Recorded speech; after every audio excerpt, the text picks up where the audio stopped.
Well, I guess this is kind of simple, but I hope that they laugh.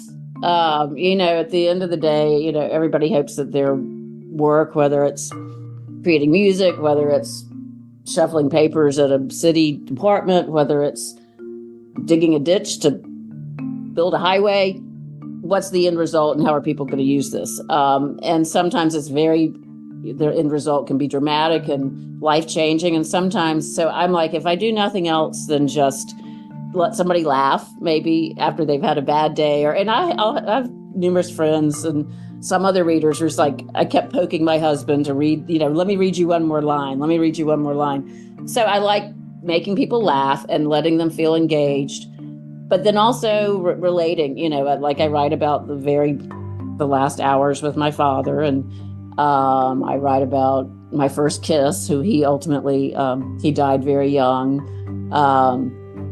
And I write about, my daughter came up with this idea to make pocketbooks or handbags out of hardback books when she was about 8.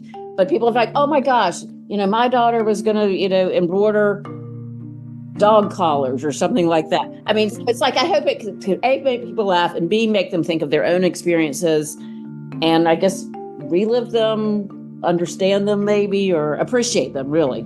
Their own, relate to something that's happened to themselves and appreciate it more or be reminded of it. Everyone, welcome back to Living the Next Chapter. I have another great guest on the screen here with me as we record today here on the podcast. And Katherine Snow Smith is with me. And we got a little chat before we record. I've already heard some great stories already, and I'm looking forward to our conversation. Katherine, welcome to Living the Next Chapter. Glad to have you here. Thank you very much, Dave. I'm excited to be here. Awesome. Canada. Good. Kind of. Okay, so I'm up in Canada. Tell everybody where you are in this big world of ours. Well, right now, I'm actually in my little 1924 bungalow in St. Petersburg, Florida. But I split my time between St. Petersburg, Florida and Chapel Hill, Raleigh, North Carolina.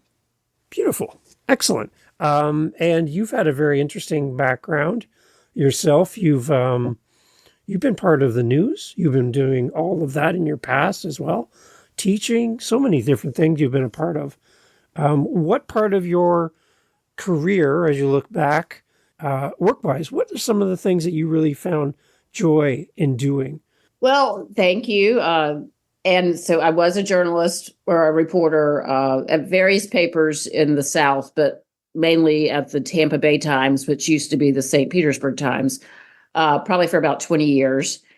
And if I just picture it now, and of course it's always whatever, looking back, things always seem, the camaraderie in a newsroom is so special. And the people I sat next to, some who are still very dear friends, some who I may not have talked to in 20 years.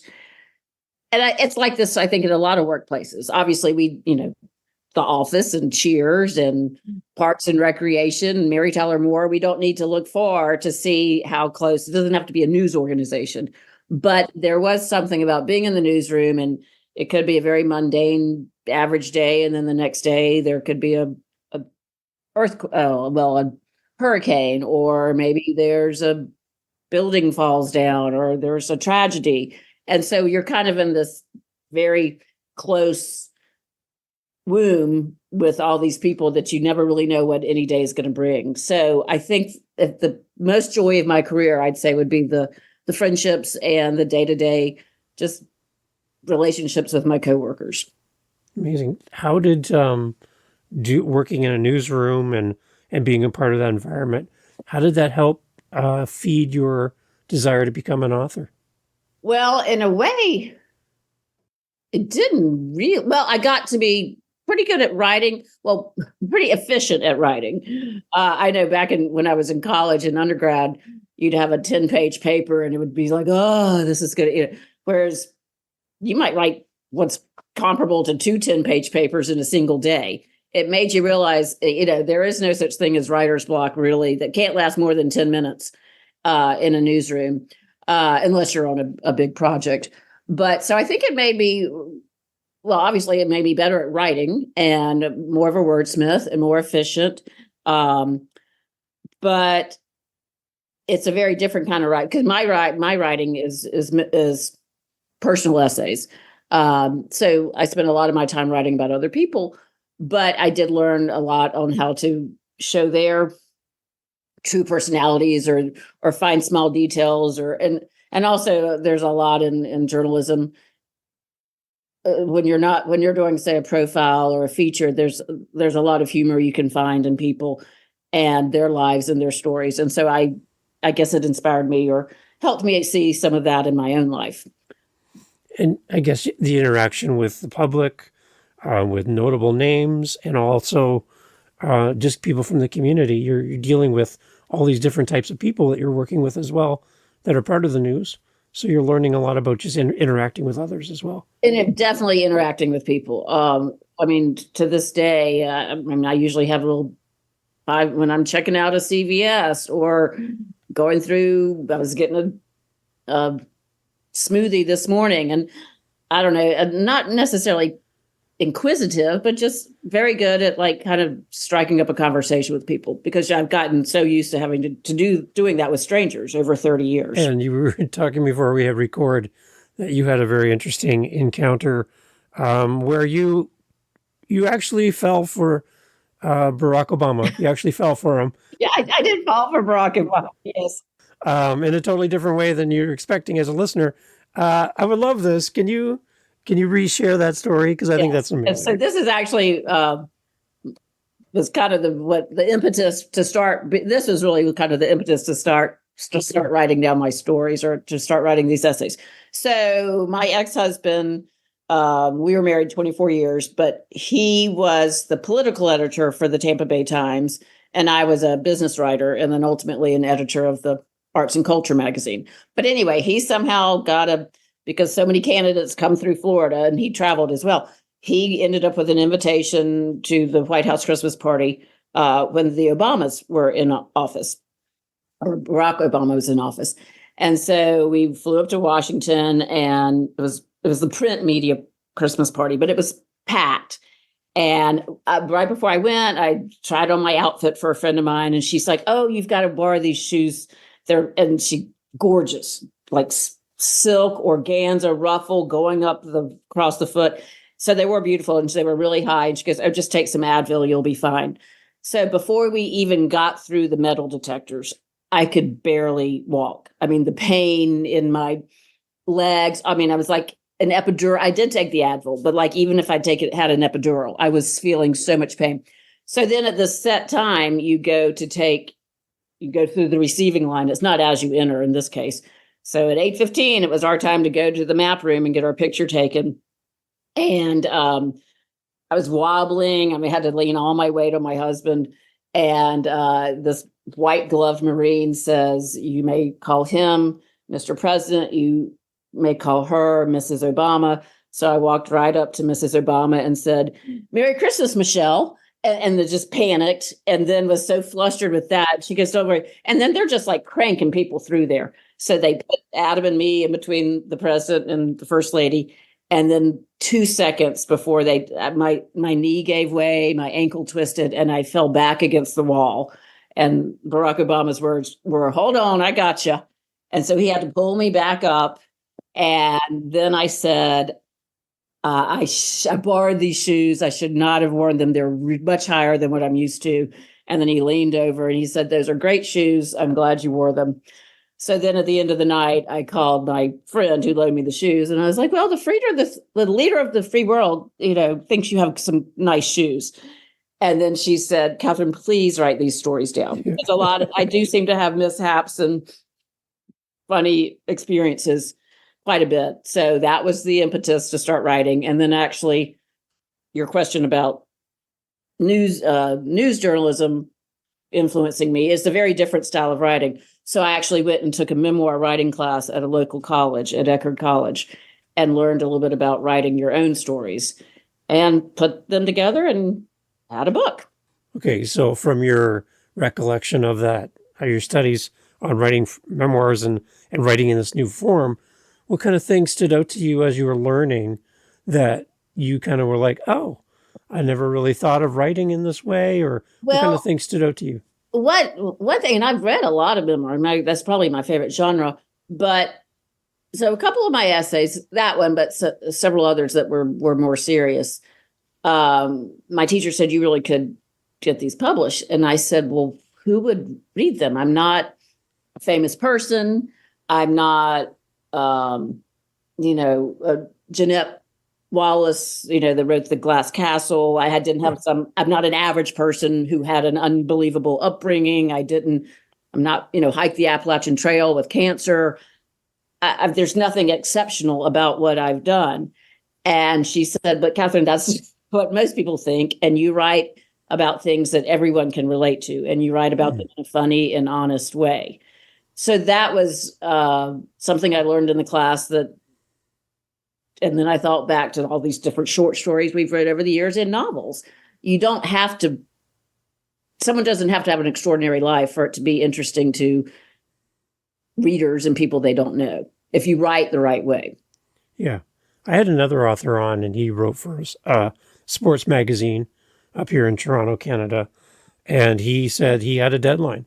He had to submit by midnight, and that's it. There was no writer's block because you had a timestamp. Right. You had to have it in, right? So that whole writer's block thing, for those that have never written for a timeline and a deadline like you have, what kind of tips would you have for an author that feels like they're struggling with this kind of writer's block and kind of trying to navigate that? Any kind of words of wisdom from your perspective? I don't know if you call them wisdom, but maybe words of experience. Yeah. Well, if you're writing, unlike if you're writing for publication on a news organization, you got to write it and it's going to be seen by thousands or millions the next day. But if you're writing your own work, which ultimately you hope to get published, just get something down. There's no, you can always go back and change it. So if you're sitting there and think, this sentence is terrible, or, I don't know how to say this, just say it any way you can get it on the paper. That's not your final copy. So just start writing. And, even I did a lot of this as a reporter. If I'm thinking, I can't remember his title, or, what was the official name of that committee? I just, do ASDF, JKL, SIMI. I just type nonsense. If there's something I'm not sure how to say it, I'll just, put gobbledygook down and get past that, and then write the stuff that I do feel comfortable or feel good about writing. And then you can always go back. Just open that computer. And now, and in my memoir class, I didn't. She had us all, we had to write our first drafts in pen on paper. And a lot of people think that helps the brain process what you're saying a little bit better, because it's more purposeful than just banging out words on a keyboard. There's a little more thought maybe between the mind to the hand to the paper. But my handwriting's so messy from being a reporter and jotting notes so long. When I wrote that pen to paper, I could barely read it. We went back. Yeah, there's something tactile with getting out an actual piece of paper. Right. But yeah, for writer's block, I'd say and then sometimes when I'm really kind of stuck, I'll just do we would call it in school, free writing or something, just to make a list. Or I'll be like, what are the points I'm trying to get across here? What are if I'm writing about a story that happened to me in my life, what are 5 things that I know are going to be in the story? And I'll just almost like a very loose outline, and then just pick one of those and start writing about that part. And then you can piece it together. You don't have to start at the beginning and end at the end. So when you're writing what you're working on, do you ever get caught up in details and wonder, am I going too deep on these details for the story? And maybe I need to back off a little bit. How deep do you go? I definitely do. And, fortunately I had a good editor who, it didn't happen often, but a couple of times she said, I think you're getting in the weeds here, or I think you could. Sometimes this is funny to me, or this is interesting to me, but it might, if it takes too long to set up the story, then you're going to lose it. I mean, I think it's almost like, I've never done stand up, but if you watch a stand up comedian, I just saw Fortune Feimster a couple nights ago. She's hilarious. But, if you have to take 10 minutes to set up a joke for that one punchline, it doesn't work.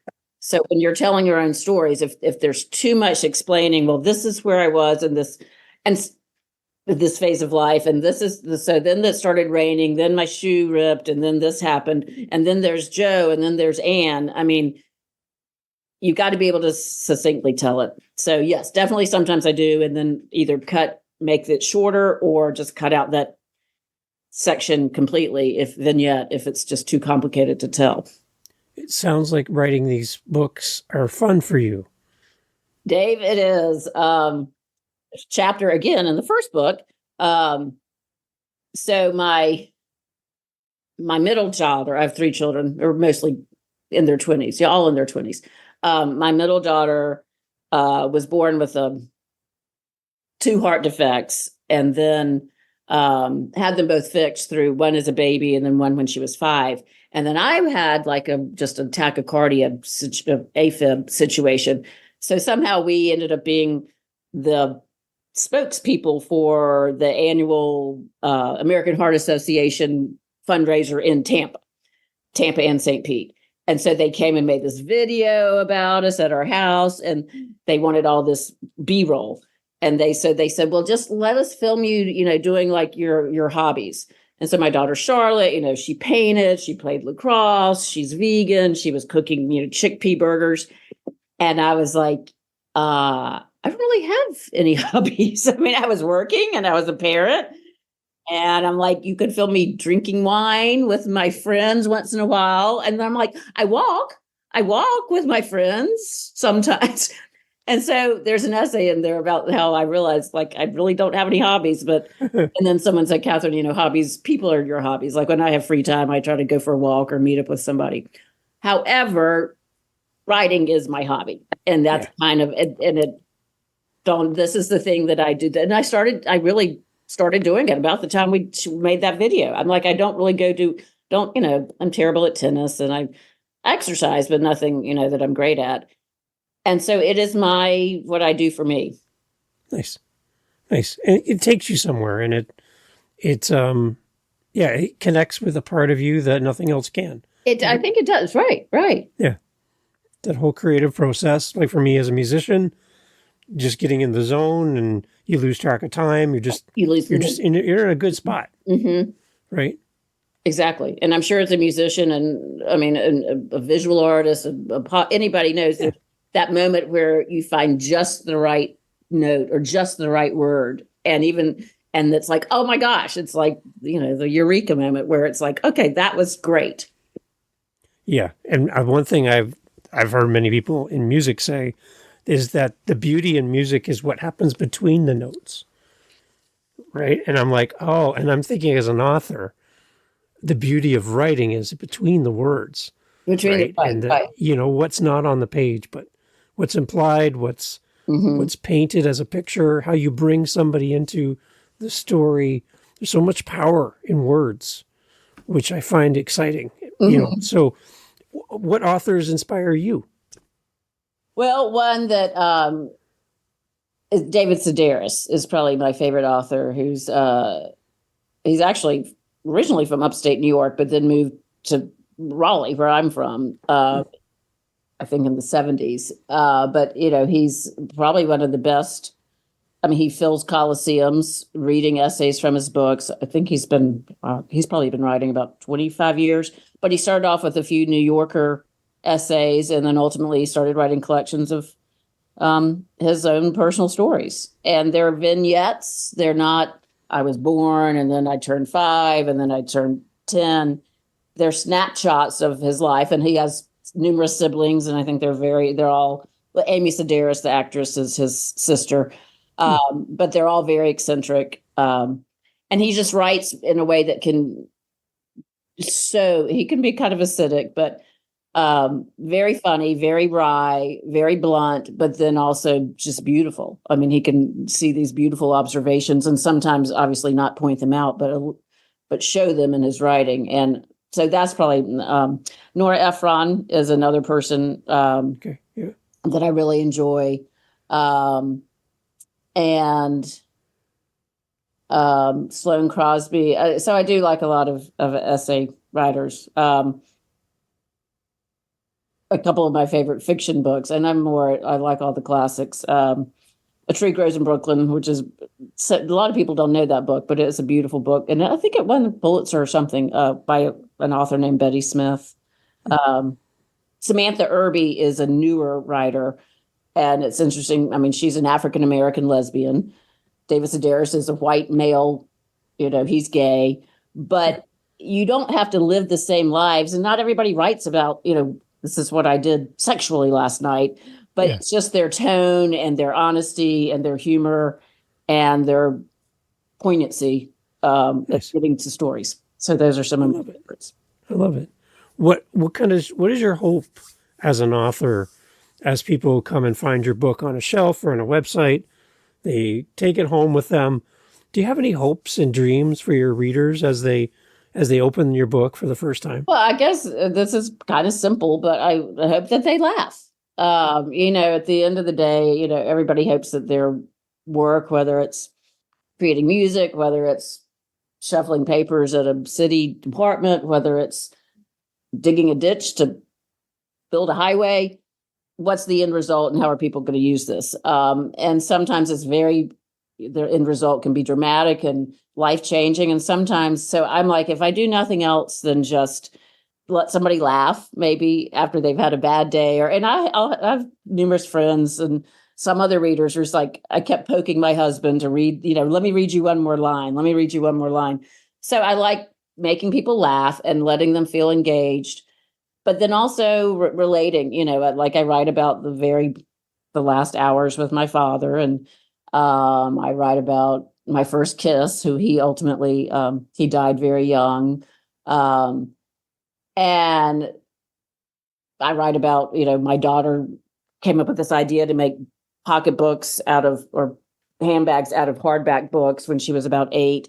But people are like, oh my gosh, my daughter was going to, embroider dog collars or something like that. I mean, It's like, I hope it can A, make people laugh, and B, make them think of their own experiences and I guess relive them, understand them maybe, or appreciate them really. Their own, relate to something that's happened to themselves and appreciate it more or be reminded of it. Nice. I love it. I love it. Beyond going on podcasts, for the authors that are listening, how else are you promoting what you're doing? Do you got any suggestions for authors that are looking to promote their books? Well, I think, so my first book, so this is... There it is, yeah. I forgot. We're not on... Yeah. Okay. Yeah. Stepping on the blender, and other times life gets messy. That's the one that just came out. Rules for the Southern Rule Breaker is the first one. So my first one came out in 2020. So it was COVID. It came out in July of 2020. So, but I did learn something from that I'm still doing with the new one. So I did several Zoom talks with bookstores, but there really wasn't much else you could do. I mean, so a lot of really good friends in various cities would have parties in their driveway or on their back patio and invite maybe 15 people and their masks and their soccer chairs. I think we weren't wearing masks outside at that point. And so I did a whole lot of those, and 20 people at a time times, 25. So cities or homes sold books and was fun. I mean, it's not all, obviously you want to sell books, but I really enjoyed the talking and the reading and the laughing. So like lean on your friends and say, hey, can you invite 10 people over and let me read my book? And then if one of those people is like, oh, I have a book club, can you come talk to my book club? Or can you Zoom? I've Zoomed with book clubs. Mm-hmm. And, there's 15 people buy your book before the book club. So like, don't think you have to be on a fabulous podcast or be, Oprah's book or Jenna Bush's book of the month. Yeah. Just reach out to your own friends and say, this is a big ask, but was there any way you could gather like 20 people or 15 people at your house and I'll bring the wine and, buy the Trader Joe's cheap wine and we'll sit around and talk about my book. And that's how a lot of people, that's how it spread. It was very organically, I guess, for the first one.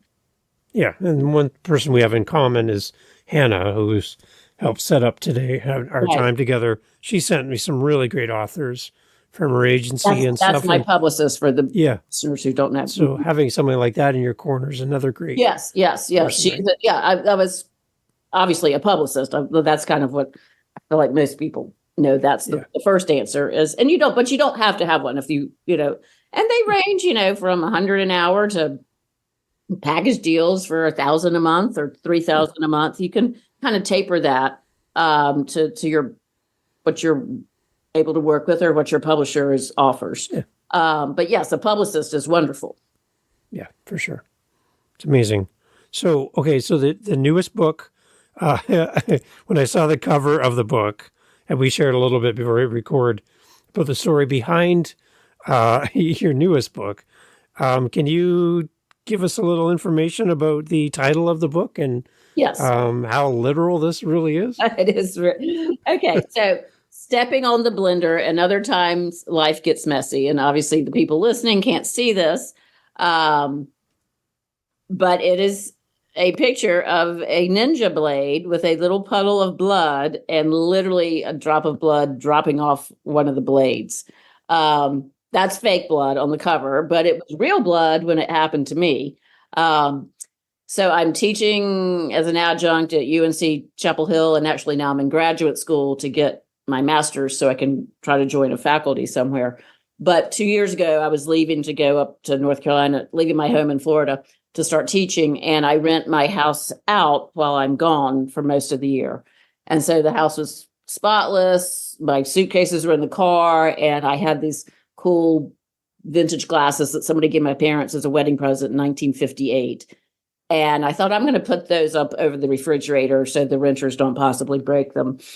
And I did that, and then somehow knocked my blender over with my elbow, and it just rattled onto the floor. It didn't break. And so then I stepped down from the chair, and my left foot landed on the ninja blade. And it went way deep into my heel. And I just fell to the floor and just started sobbing. I mean, here I am. I'm trying to drive to North Carolina, start teaching my parent, a new chapter, do something new and do something that I wanted to do. And it's just like, Uncle, I give up. You're trying to get out of the house and you step on the freaking blender. So some friends came over, a couple friends, and they're like, oh, you got to go to the emergency room. I'm like, no, I have to start teaching in 2 days. It takes me 2 days. I have to spend the night on the way. And so another friend who was a nurse, she's like, well, it's your left foot, keep it clean and keep it propped up. So I drove up I-95 for 12 hours with my left foot propped on the dashboard. And actually, when the book cover came, and my photographer did an excellent job, my oldest daughter, Olivia, who's 28, she's like, Mom, it looks kind of like it's a murder mystery book. And I'm like, oh, you're right. She goes, no, that's good. Maybe somebody will buy it then. So anyway, so that's the title. And it's kind of, and the metaphor is, and I say this in the introduction, we all step on the blender. We all have times when things don't turn out as we expected, or you get a big obstacle, and it can be as really minor as stepping on a blender. It can be as big as an illness or a death or a job loss or the end of a marriage. So it's just kind of about times when life gets messy and we have to face things that are a little uncomfortable or hard or excruciating, and how you get through them, and the humor that you can find, and the way you keep moving forward. There's a commonality between your stories, between your fancy footwork with President Obama and your fancy footwork with a ninja blade. There's this common thing going on here with you and your feet. Yeah, I realize that. I mean, I'm not really well, in the book, as I'm driving up 95, I say, I'm thinking, am I accident prone? Am I just careless? Why do these things? And I do rush a lot and probably try to squeeze more into a day, but I don't know. You take like the stepping on the blender was just a total ridiculous accident from rushing. The falling on the White House was probably, biting off more than I could chew, like wearing heels that I probably shouldn't have. So it's sometimes we take risks. Sometimes we go a little too far out on a limb. Sometimes accidents just happen. And sometimes that's the best place to live, is just right on the edge. Just Right. right? Instead Right. of being safe. Instead of being safe. Yeah. Right? Yeah. And in fact, Yeah. in the first chapter of the first book, so I ended up having this nice little conversation with Barack Obama. I mean, he was totally laughing so hard in our photo. And then we went back about 3 years later, and I wore much more sensible shoes, and I wore this, red dress, and he took our picture. Nothing went wrong. And I was going to say, I already had in my mind, oh, 3 years ago I fell. But he just said, oh, what a lovely holiday dress. And then just turned to the next person. Like, because everything went like it was supposed to, Yeah. we didn't have that interaction that we had. That's pretty meaningful. That's pretty amazing, actually. Yeah. So Yeah. if you play by if you always read the script, nothing changes from the script. Right. Yeah. And we talk about, comedians and ad-libbing and improv. You were having an improv moment in that moment. I love that. Right. Right. Yeah. It's amazing. Okay. So what comes now? 2 books in your library now. What's your path forward from here? What's coming down the road? Well, I was actually talking with a friend yesterday. So I'll get my master's at 55 Nice. in May. I'm in grad school with a bunch of really fun, smart 25 to 30-year-olds. And so pretty soon I'll start applying to teach at various colleges in North Carolina, and I can teach journalism or public relations or writing. So I hope to start teaching in the fall of 24. And then as far as writing goes, I have some ideas for a couple, like one nonfiction book about something else in North Carolina. And then I'll still have ideas of funny moments in my life that I think a lot of people can relate to. So I really enjoy those, but I guess I need to see how well this one sells to decide if people want a third dosing of Katherine Snow Smith. I love it. I love it. Okay, so before we go, I have up on, while we're chatting, I have your website up here on the screen. I love it. Beautiful website, by the way. Can you tell everybody about your site? My friend designed it. This young. Yeah, it's Shout out great. to Charlotte, my 20-year-old. No, she's not even. She's undergrad. She designed my website at Beautiful. UNC. Anyway, thank you. Yeah, tell everybody about the website. What can we find when we show up there? Okay, so it's katherinesnowsmith.com. And it's got links. It's got 3 excerpts. I never can say that. Excerpt. Excerpts. Pronounce the P. Excerpt. 3 excerpts from the new book and 3 excerpts from the first book. And so you can get a taste of it. And you can also, there are links to buy them at various independent bookstores. It's also available on Amazon. And there's my email's on there if you want to email me, or if you want to somehow get it personalized, you can reach out to me and I'll personalize one and get it to you. And it's got a list of events. I'll be doing various readings in North Carolina and Virginia and Florida. I'm open to public libraries, weddings, bar mitzvahs, whatever. You can reach out to me or my publicist if you're interested in an event. And I think that's about everything that's on there. The one thing I saw was work with me. Explain to us what we can do as far as working with you. What's this involve? Well, I guess I'm doing kind of my 3rd or 4th writing other people's memoirs. And they tend to be, I hate to say older, but people that want to have their stories to pass down to their children. And it's not necessarily something that's going to be published and sold on the main market.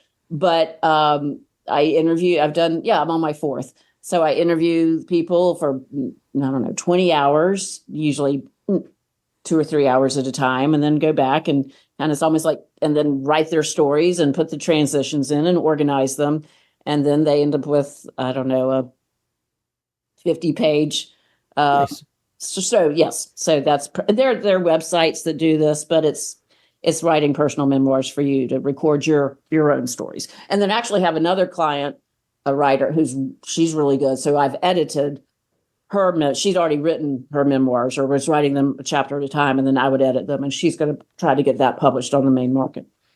Nice. It's amazing. So we can head over to your website. We'll have links in the show notes for that as well. But it's so great to have you on the podcast, and I'm so happy to have you here. Are you going to be doing more podcasts to talk about your book? Is that in plan, Sue? Yes, I am. I'm doing the Charlotte Readers podcast, which Hannah actually does. She's the podcast host on that, my publicist. And then I have several. I have one that's very new, women businesses about new chapters and career changes. So it's interesting. They're different topics. It's amazing. It's great to have you on the show. And I know the beautiful thing about podcasting is we get to connect with you, not just right now, but in the future. People can listen to this episode and fall in love with what you're doing and get in touch with you through your website. It's a great connection to hear your voice of the author when we pick up our favorite book, and then be able to hear your words as we read your books. It's a great combination. So really appreciate you doing this. Well, I appreciate you, Dave, very much. Thank you so much. Excellent. So everyone, all the information will be in the show notes. Please go jump on the website and click all the links. You'll see everything's there. Check out the excerpts. See, I said it. The excerpts are there, and you get a taste of what's there as well. Okay. All right. Awesome, okay. Katherine, thank you so much for being here. Thank you so much. Okay. Take care. All right. Bye. Thank you, everyone, for listening.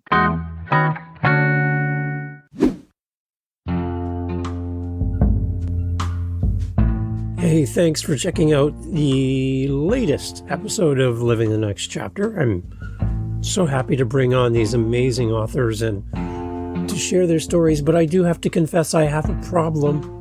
And people who know me best would say, Dave, you have more than one problem.